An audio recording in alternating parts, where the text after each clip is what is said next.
Hello! నమస్తే అండి. ఇవాళ పనసకాయ పులావ్ రెసిపీ షేర్ చేస్తున్నాను. పసందైన పనసకాయ పులావ్ చాలా సింపుల్‌గా, రుచిగా అందరూ ఇష్టపడే విధంగా ఎలా చేయాలో చూద్దాం. బిర్యానీకి ఆల్టర్‌నేట్ అంటే ఈ పనసకాయ పులావ్. ఈ పులావ్ తయారీ ప్రాసెస్ చూద్దాం. ముందుగా హాఫ్ కిలో బాస్మతి బియ్యం కడిగి అరగంట నుంచి గంట సేపు నానబెట్టుకోండి.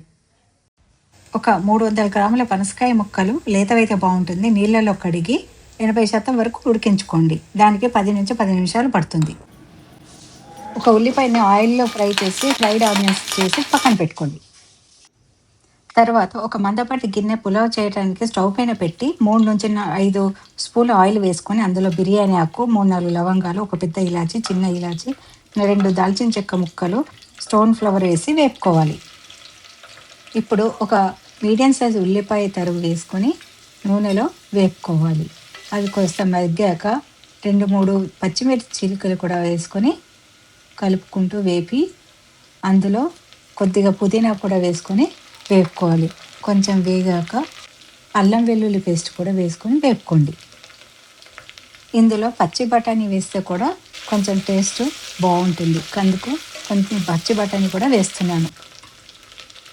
ఒక పావు స్పూన్ పసుపు వేసి కలుపుకోండి. దాని తర్వాత ఇందాక ఉడికించినటువంటి పనసకాయ ముక్కలన్నీ వేసి బాగా కలుపుకుంటూ ఇందులో వేపుకోండి.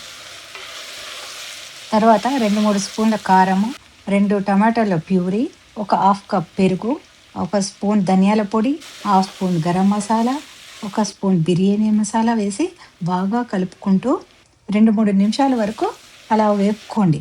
ఆ మసాలా అంతా ముక్కలకి పట్టే విధంగా అలా వేపుకుంటే ముక్కలన్నీ చాలా రుచిగా ఉంటాయి.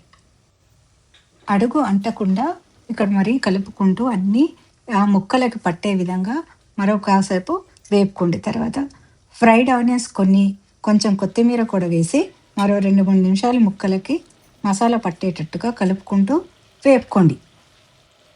1-2 చొప్పున నీళ్లు పోసి అవి వేడయ్యాక 2 స్పూన్ల ఉప్పు, నేనైతే 2 స్పూన్లు వేస్తున్నాను. మీరు మీ టేస్ట్ని బట్టి ఉప్పుని యాడ్ చేసుకోండి. తర్వాత నానబెట్టినటువంటి బియ్యం కూడా కలిపి మరో 20 నిమిషాలు ఉడికించండి. ఈ బియ్యం ఉడకడానికి కనీసం 20-30 నిమిషాలు పడుతుంది.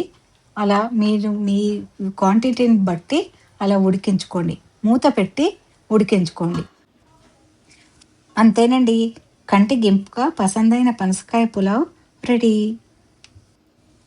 సీజన్‌లో దొరికినప్పుడు ఇలా పులావ్ చేసుకోండి. మీరే 1-2 సార్లు వడ్డించుకొని మరీ తింటారు.